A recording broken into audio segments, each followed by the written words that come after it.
Welcome back, everyone, to another live stream podcast with Trita Parsi, who is expert on Iran and part of the Kinsey Institute. Trita, it's lovely to have you back. We spoke, I think it was about a month ago, maybe just a bit under, and the situation was about whether or not we would see an escalation. And here we are, effectively 2 weeks in.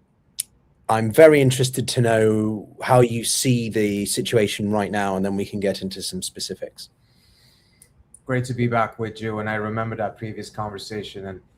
And one of the things I was wrong on in my previous predictions, as you know, I did believe that the Israelis were going to attack again. I did not believe that it would have been such a strong American component, or frankly, American ownership of the war.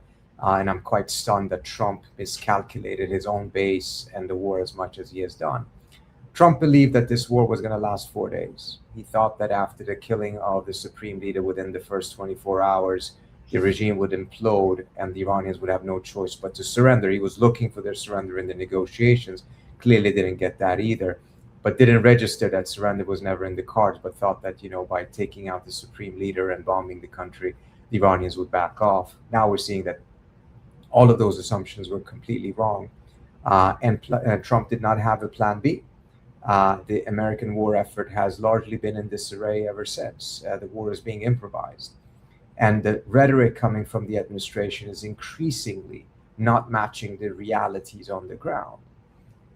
Trump has been saying that the war is more or less finished, and we're already won on the ground. The French and the Italians are now setting up their own negotiations with Iran in order to be able to be allowed safe passage through the Strait of Hormuz. The Iranians are effectively controlling it, not the United States. Peak has said this morning that the Iranian leaders are hiding like rats, whereas images show that they're actually out for Quds Day, Jerusalem Day, protesting on Enqilab Street in Tehran right now, while the bombs are falling. I mean, there's some remarkable images of bombs exploding not too far away from the protest, and the protesters are not flinching. They're not covering for, they're not hiding for cover. They're not changing direction, but they're actually marching onwards towards the explosions. And that includes several of the key leaders of the Iranian theocracy, from Ali Larijani to Abbas Araghchi to the President Pezeshkian and many others that have been identified. So you have an American rhetoric that is just completely disconnected from the realities on the ground. And it's, Peak Hesed is increasingly looking like Baghdad Bob. You've got some great lines there, Trita, but there's a question I want to ask you a little bit later on about Europe, because in the time that we were preparing to speak with one another, an interesting headline from the Financial Times came out, which I in principle agree with, but I want to get your take in just a second. But I was speaking to Ali Vez of International Crisis Group during the week, and one of the things that I am interested in is just to what extent is there a support for what's happening?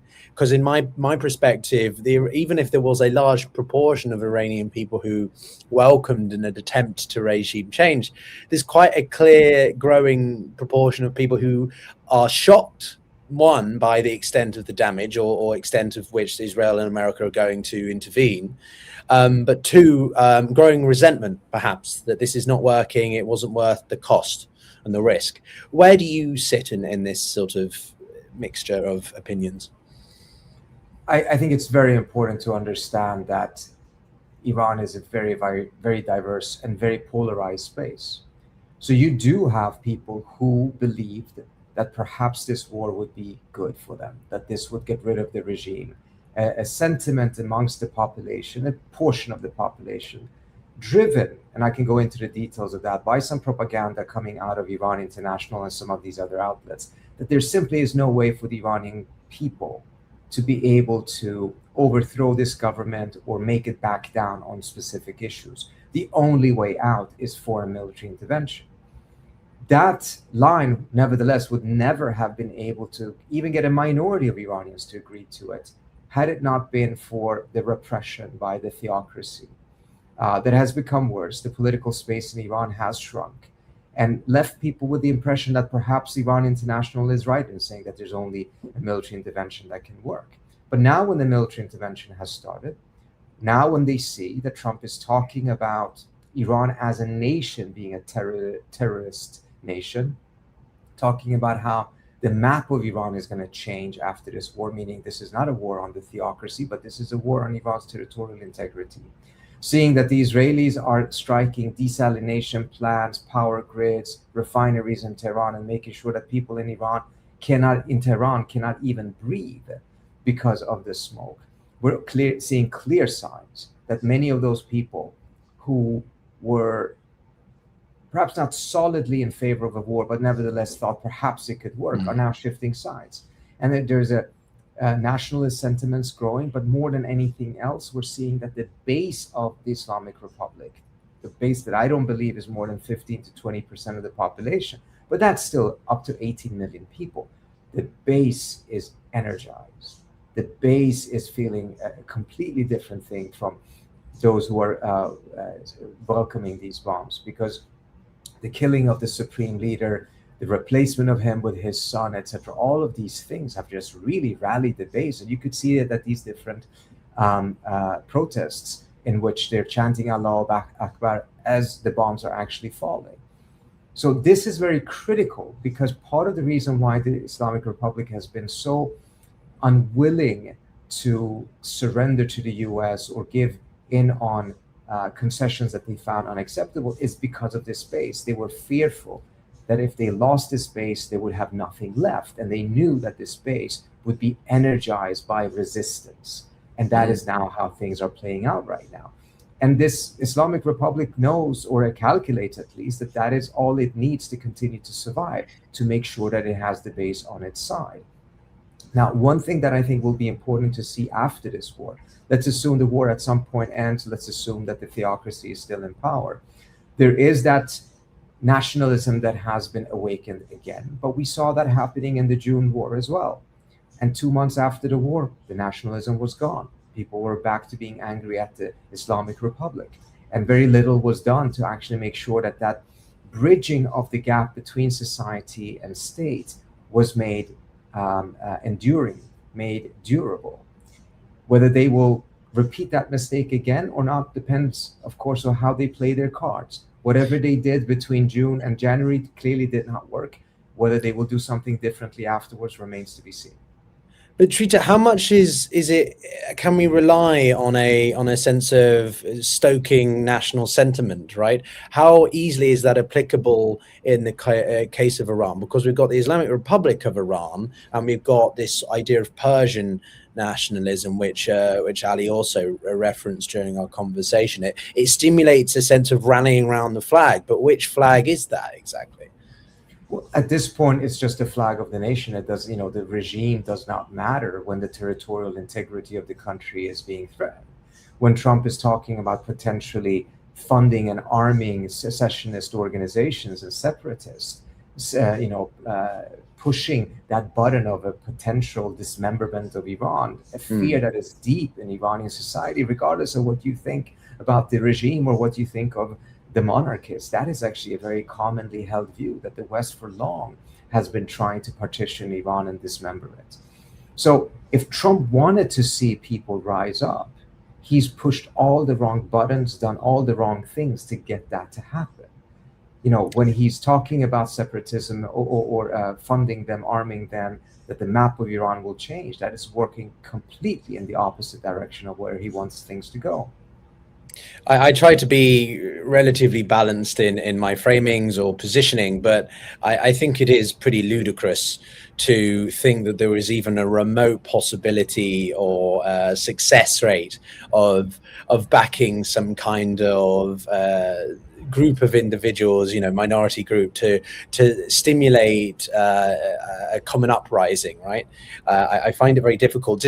Correct me if I'm wrong, but if we combine the IRGC, the Basij militia, the Artesh conventional military forces, that's anywhere in the realm of what, 400,000 or 500,000 people. Now, of course, there can be defections, there can be desertions, conscripts. I understand there's caveats, but the point being is you need a sizable force to be able to accurately take on such an entity. And other people argue, well, if the Kurds are supported by American airstrikes and operations, then that helps. But I just find it a very difficult scenario to see working out in the intended way. Oh, I think you're absolutely right. And I think it's important to understand the Iranian state is not fearing the Kurdish militants as a military force that will be a problem for them. What they're fearing is if it is combined with massive sabotage efforts throughout the country. It's done on several different places at the same time with the Kurds, with the Baluchis, with some of the Azeris, perhaps some Arabs in the south, and that it is accompanied with air coverage, that this will be a challenge to them. I don't think that they think necessarily of it as existential. No. The whole war is seen as existential, but that particular element is not. But more than anything else, it's also working in the opposite direction. It is that making people understand, okay, so you're supporting a war you think is only going to bring down the regime, but in reality, it is actually going to partition the country, lead to a civil war. There is nothing left to govern after this is over if it goes in this direction. So I think it has actually really been counterproductive from the US standpoint to even talk about these things. Trump is currently no longer talking about it. They've signaled that they're not looking at that. I don't know if that's true or not, if that is some deliberate messaging here. I know that some of the Kurdish leaders are still in Washington, meeting with senators, trying to push for air cover at a minimum, saying they don't need armament or funding, they just need air cover. And I also know that the administration at this point is improvising this war because it's in disarray. And as a result, things that are very unlikely to succeed, perhaps ludicrous, as you said, may very well nevertheless be considered. In fact, I know that some of them are being considered, that the options that are being considered are pretty ludicrous. Yeah, I mean, choice of words. But what about this idea of trying to destabilize the system as a whole, right? From my understanding, Mojtaba has been injured. People are arguing he's in a coma. There seems to be a lot of speculation. And aside from all of that, it wouldn't make much sense to telegraph the idea of wanting to form a ground incursion, right? That's kind of something you'd want to keep under the surface, not to telegraph that we plan to maybe support the Kurds. So when the Islamic Republic or the IRGC specifically is looking at the messaging and actions of the Americans versus the Israelis, what do you think they are thinking? I think there are some clear differences between the US's objectives and what the Israelis are doing. There's also a division of labor. The Israelis are not following the same rules when it comes to what to do and what not to do, the level of collateral damage, etc., that is permissible. They have essentially no rules at this point. I think it is the Israelis that are behind deliberate attacks on civilian infrastructures, such as the refineries, etc., whereas the United States has primarily sought to target military installations, but of course also misfired. I mean, the school bombing is one of those examples, and it happened in the very early stages of this war. But I think more than anything else, this war was never in the interest of the United States in the first place. And as the war continues and as it is going off the rails, the more clearly are we seeing the differentiation between Israeli and American interests. The American side needs some sort of a political win at the end of this in order to be able to truly say that this worked. From the Israeli standpoint, it does not matter if the supreme leader's name is Mojtaba, Ali, or Hassan. They don't care about this. What they care about is to degrade as much as possible of Iran's military, economic, and political capabilities. If they can get a failed state, fantastic. If they can't, at least make sure that it doesn't have the ability to challenge Israel's designs for domination in the region. And I don't think they've achieved that, but I think it is fair to say that in many ways, Iran has been set back 10 to 15 years. It may still have an ability to deter Israel going forward, but nevertheless, it has been set back in a very dramatic way. And at the end of the day, that is very, very satisfactory to the Israelis. Now, are they achieving all of their other objectives? Not yet. But if this were to end now, the Israelis wouldn't be happy about it because they would like to go further. But they would also be able to point to the fact that Iran has been set back for some time. And that is an achievement from their standpoint. The aftermath, instability in Iran, all of these things, they don't care about that. They haven't cared about that in Lebanon, in Syria, or in any other place that have been bombing. But it will be a problem for Trump politically. It will be a problem for the United States, because the United States has once again destabilized the Middle East. And many of its allies in the region are paying the cost for that destabilization. This will be particularly the case if you do have separatist movements that actually make headway, and you have Kurdish groups that are on the verge of declaring their own state, etc. This will be a huge problem for the Iraqis and for the Turks, and they will know very well that the country that caused this was the United States. In military analysis, I think it's called a decapitation strategy, right? Decapitate the regime with the hope that the rest of the levels or tiers underneath it fall by the wayside, collapse. But the system seems to be completely fine.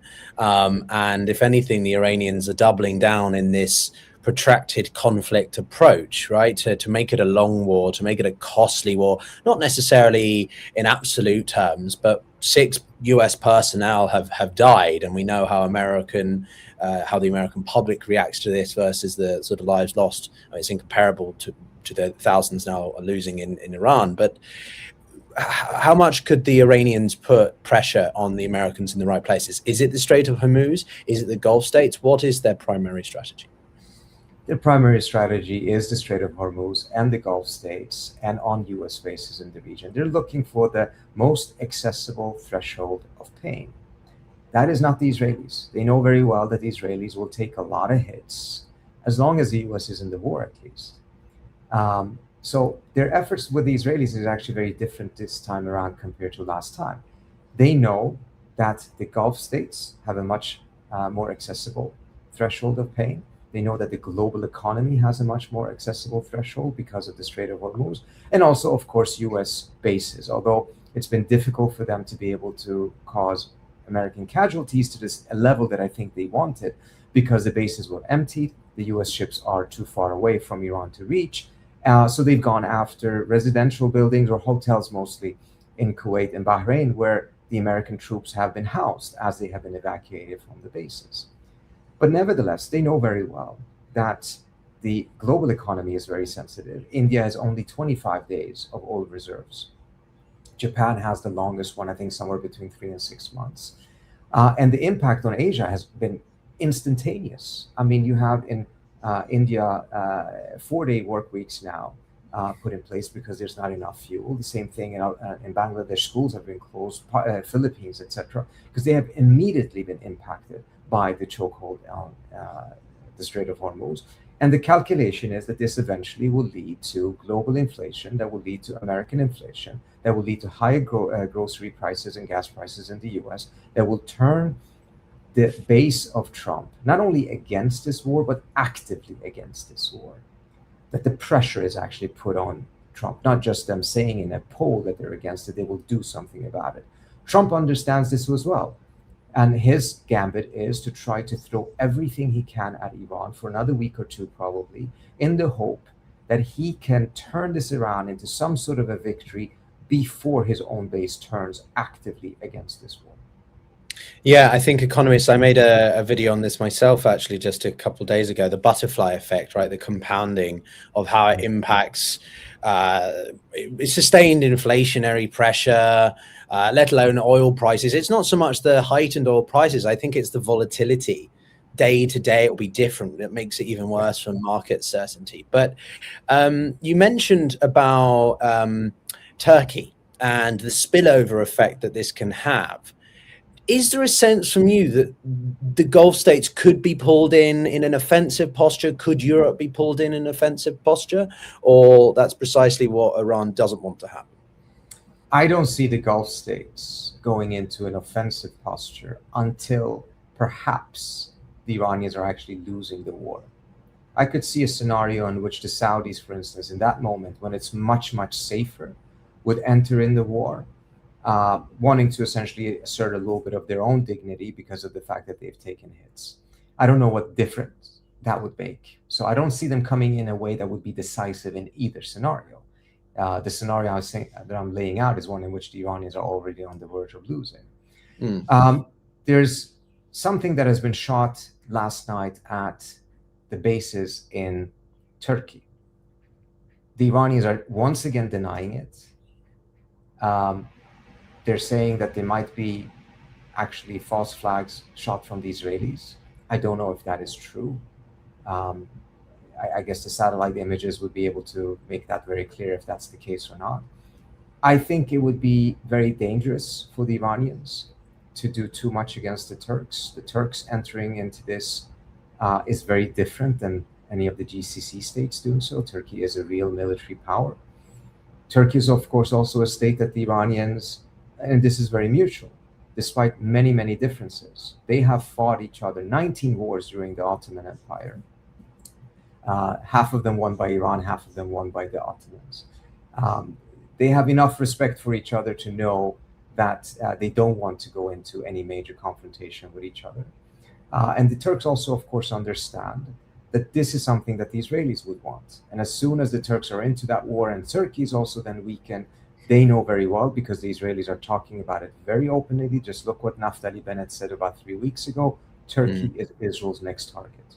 So the Turks have an interest not getting dragged into a war that weakens them and only makes them a greater vulnerability for an Israeli attack afterwards. So just on this point quickly, how much do you think this plays into the broader balance of power shift that we're seeing? Because in my opinion, I think we talked about this at the end of our last conversation, but it seems to me that there's a growing sort of coalition on one side and a coalition on the other, right? The Saudis, the Pakistanis on one, Israel, the UAE on the other, and then a couple of other parties. But like, how much do you think that is playing into the calculus of third parties that aren't involved in this, but that could be drawn into it? So you had that constellation starting to be formed prior to the war. I think part of what the Israelis are trying to do is to drag almost all of those states into a war with Iran, because that would actually undo that constellation. If the Turks, the Saudis enter into a war and actually become co-belligerents against Iran, then you have really undone that embryonic constellation that was being formed. This is openly being stated by some officials, particularly in Oman, who are saying that they believe that the intent here is to drag all of them into a war with Iran that ultimately will benefit Israel. And that it is also aimed at making sure that after this war, there will never be any talk any longer about a Palestinian state. Whether that is entirely true or not, I don't know. But this is how many countries there see it. So Israel de facto becoming the military hegemon of the region, although it largely is. Right. Well, no, I don't think it is. I think it's very important to make a distinction between what they are trying to achieve and what they actually are incapable of. Israel could not even conduct this war, forget about establishing hegemony, absent very strong American support. It cannot defend itself absent massive American support in terms of interceptors, intelligence, etc. The Iranians have been taking out a lot of the American radars precisely for that reason. So it's very different to say that you're actually the hegemon and that you are a de facto dominant power because of the support that the United States is providing you, but it is completely dependent on the US. But a hegemon is actually establishing its hegemony based on its own power, not based on a superpower elsewhere underwriting that war for them. So I floated this reference to Europe at the beginning of our conversation. I'm finally going to bring it in now. But the Financial Times reported just in the past couple of hours that the Europeans, led by France and Italy, are actively seeking talks with Iran, with the Islamic Republic or IRGC, about getting access through the Strait of Hormuz. Now, from my perspective, I think that this is notable for a couple of reasons. Obviously, it shows the growing willingness of European states to move beyond the realm of the United States, right? They have their own strategic autonomy, their own foreign policy. But second, it's kind of a blow to Trump for his operations in Iran, because they are still clearly treating the Islamic Republic as a functioning government, which is not what the Americans, as you said, Pete Hegseth, would like to sort of portray. So how do you read that? Is it a big deal or not really? It is a massive deal. Look, the Europeans want to have access to the oil. Who did they go to get that access? They're going to the entity that is controlling the straits. Who is that? It is Iran, not the United States. They didn't go to Washington to ask for this. They went to Tehran. It tells you something of what the realities on the ground are actually looking like, rather than the sound bites that are coming out of Pete Hegseth. This is crucial. Now, whether they succeed or not, whether this is also aimed at, threatening the Iranians of the consequences if they don't provide it, it's, we don't know the full content of what this diplomacy is. I don't think the Italians are making any such threats. The French have other capabilities. But these are two states that are very vulnerable to this. I mean, the Italians were one of the biggest trading partners of Iran prior to Trump's maximum pressure. They and the Spanish were relying about 5% or so on Iranian oil. That's all now being changed to, I believe, mostly Saudi oil. They changed their refineries to be able to handle Saudi oil, which is different from Iranian oil in terms of it's, I won't be able to go into the details of that, but it's, heavier or lighter, whatever it is. And now they've made themselves more dependent on the Saudis, and it turns out that it's the Iranians that control whether they can buy the Saudi oil or not. So, I mean, Europe's strategic calculations is at the level of a kindergartner at this point, and it has been for some time. It is embarrassing. The process of self-vacillation, it's just continuing. And none of this is serving European interest in any way, shape, or form. There have been some moments in which they have stood up, been more independent vis-a-vis the United States. And when they have actually done that, it's actually worked, yet they are not willing to do so on a more consistent basis. And I have to say, as a representative of an American think tank, we want to see at the Quincy Institute a stronger and independent Europe that actually is a more worthy partner of the United States. Because we know that every once in a while, we in the United States have pretty dumb ideas. As of late, it's been happening with greater consistency. And we need a Europe that every once in a while can tell us, that's a bad idea, don't do it, just as Europe did in 2003. Unfortunately, they failed to convince us of the folly of the invasion of Iraq, but we needed that ally that could say that to us. And now we don't have it, because now instead you have the Germans coming out strongly in favor of this idiotic and illegal war. And you have the commander of NATO, or the head of NATO, whatever his title is, coming out fully embracing this. That is a Europe that is of no use to the United States in our view. No, I certainly agree. I think in responsible statecraft, it's better to show restraint or a longer strategic mindset. And I mean, in your case of the Italians, I was in Italy last week, and from my understanding, a large proportion of Italians, including policymakers, are in the mind of following Spain in preventing the United States from using certain bases, which would be much bigger because of NATO's Southern Command is in Naples or just outside Naples. It'd be a huge blow to American operations or limitations. And Giorgia Meloni has done this remarkable job of trying to be on good terms with Trump whilst being critical of certain foreign policy decisions. So no, I wholeheartedly agree with you. But I guess, Trita, and the last question I have for you is simply, where do you see this going? Is this just a conflict that is sort of in the backdrop now? We live in this sustained new normal of higher energy prices, volatility, flashpoints cropping up occasionally, flare-ups across the region? Or is it going to be, it's too significant to sustain for too long? No, it's the latter. Obviously, it's not going to have the same headlines, the same intensity of news coverage as it did in the first 24 to 48 hours. That's going to go down a little bit. But this is not a war that is sustainable. The cost is overwhelming, not just in the terms of munitions, etc. I think so far it's cost the U.S. more than $11 billion. And that's not even counting the destruction of many of these radar systems, some of them being up to $1 billion in cost in and of themselves. So it's not really fully taking into account the full cost of this war. But more than anything else, going back to what you mentioned yourself earlier on, the chokehold of the Strait of Hormuz, the fluctuation of the prices, the lack of balance and stability, the instability that this is causing is too overwhelming of a cost for this to be able to sustain.